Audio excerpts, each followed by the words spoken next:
Yan yung isa lang sa apoy. Ayan.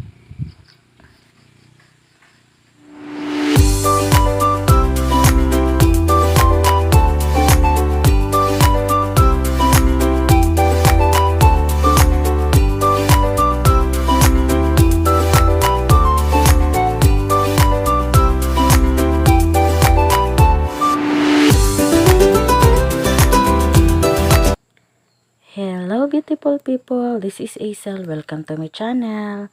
So ngayon guys ay nagbabalat ng niyog si mama. Wow! Hindi yan masyadong matigas yung nasa loob niyan guys. Sakto-sakto lang. Ang gagawin niyan guys ay gawing bukayo or palaman ng ipalaman ng sa puto. Kasi ngayon gagawa kami ng puto gawa sa balanghoy or kamuting kahoy. Tapos yan, yan, isagol yan. Oo. Para masarap yung puto na ginagawa. Oo. Ayan, mga 4 na piraso yan ata. Ayan guys, yung binalata ni mama. Ayan.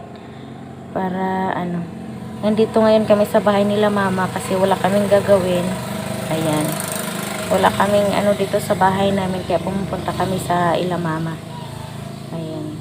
Tapos napag-isipan namin na gagawa ng puto na gawa sa balanghoy. At yan, si papa yan nagkuha sa lubi. Yan, inano yan sa taas ng niyog. Kinatkat or kinuha dun sa taas. Ayan. Yan yung mano-mano pag guys, pagbalat ng niyog. Char. Oo. Ayan. Ayan, pang-4 na kaya yan ni mama. Hindi ko naman lahat kinuha kasi ang taas na siguro kung kinuha ko pa. Kina-pass forward ko na lang nga ito para mabilis. Oo. Ayan. Pagkatapos niyan guys ay naghugas ng kamuting kahoy. Tapos ayan, kudkud na naman. Tapos yan guys, yung niyog na yan. Pagkatapos balatan yan, kudkurin naman yan. Tapos lutuin. Ganun. Ganun yung paggawa ng palaman or anong tawag doon, nakalimutan ko naman uy.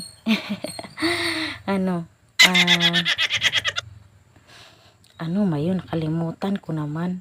Basta lutuin yan para gawing ba yung tawag doon, bukayo. Ay nako, ang loading naman. Ayan, tapos na si mama magbalat guys. Ayan. Ayan, pang last na yan. At ayan ayan, nagmaritisan pa kami dyan. Ayan, 4 na piraso.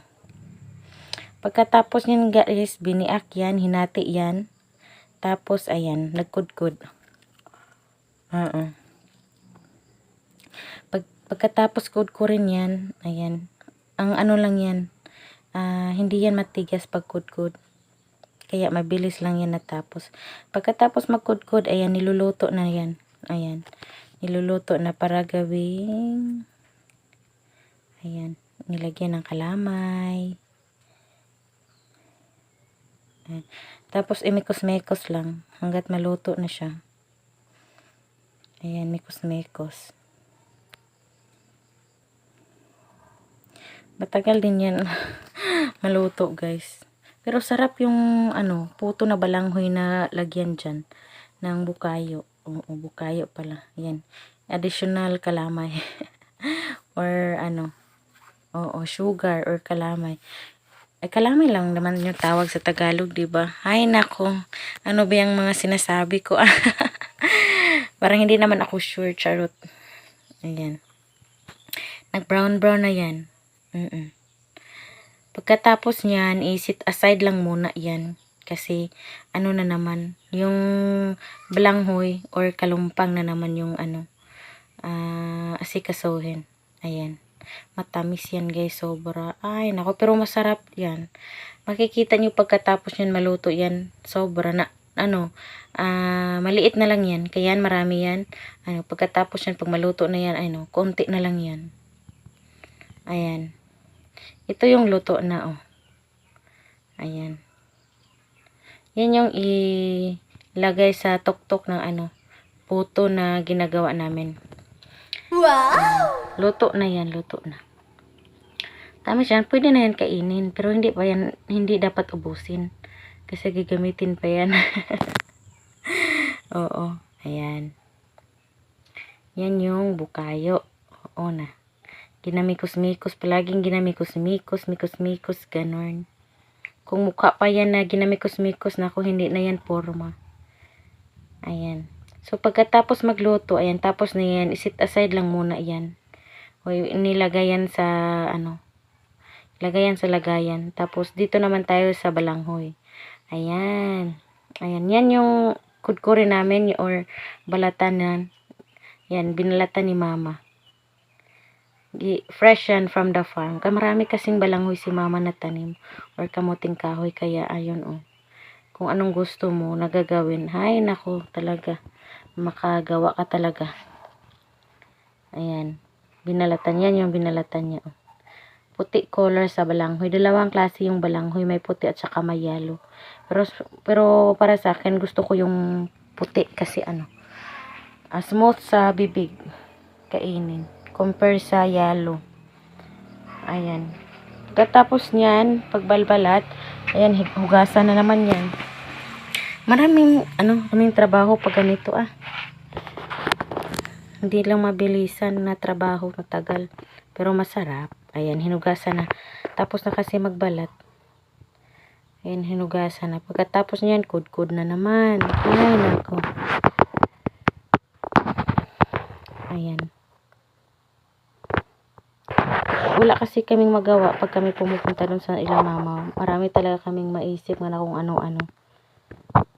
Ayan.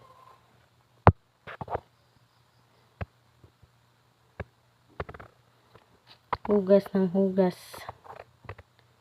Kala ko kunti lang yan guys. Hay naku, pag nakudkod na marami pala. Hay, matagal talaga natapos si mama. Ayan.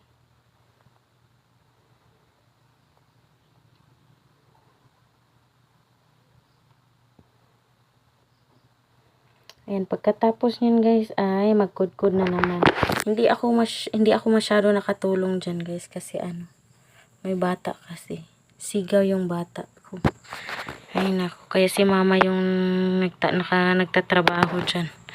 Ayan, nagkudkod na naman pagkatapos ng hugas. Ayan, kinukudkod na naman. Ang daming trabaho kaya dito guys, pag ganyan yung gawin mo, pag ka ng suman sa balanghoy, ganyan din, matagal din matapos kasi daming trabaho. Pero worth it naman yung kasi ang sarap naman pagkatapos. Pero lang, trabahoso lang. Ayan. Sabayan din ng maritisan, ganun yun. Ay, naku, hindi talaga maiwasan sa sa usapan ang mga maritisan. Naku naman. Ayan, pagkatapos yan guys, pinipiga na naman yan. Ay, naku. Ano ba yun? Tagal tayo makakain. Ay, naku. Ayan. Kudkud pa ng kudkud, balo lang.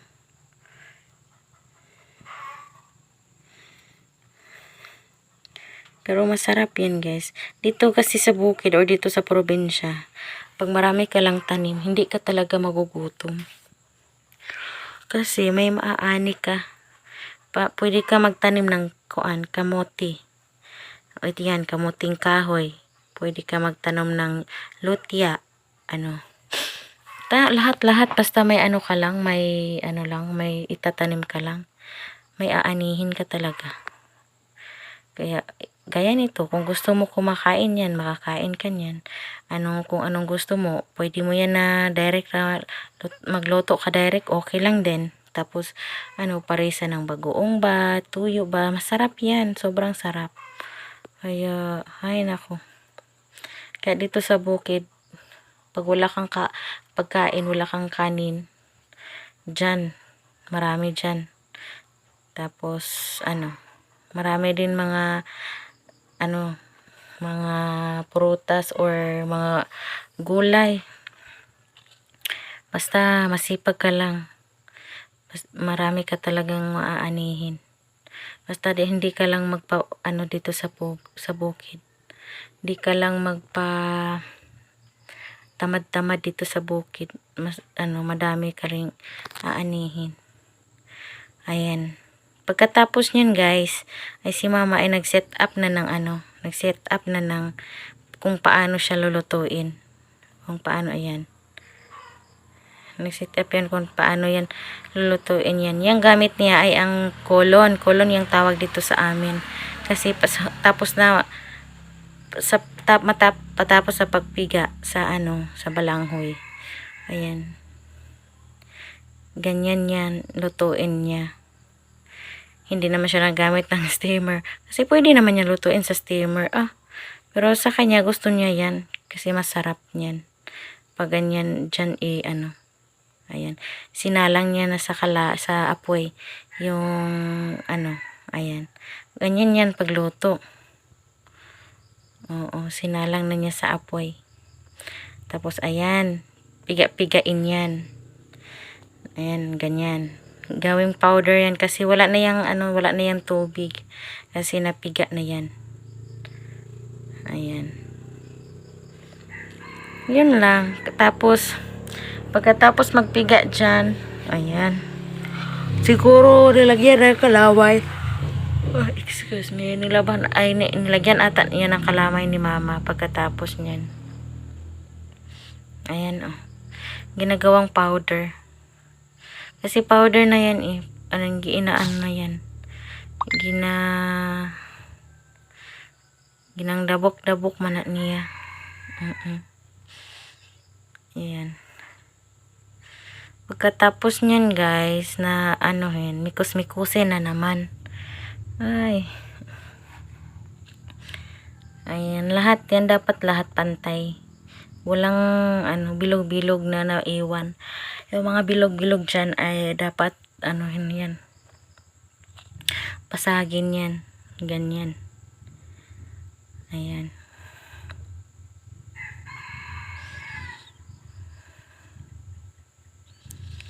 Tapos niyan, ayan. Yan yung gagawin. Hay nako.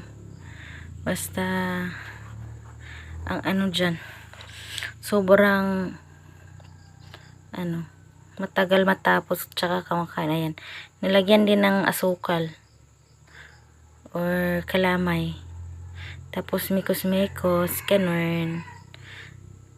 Ayan. Tapos yung dapat pantay-pantay yung tamis niya.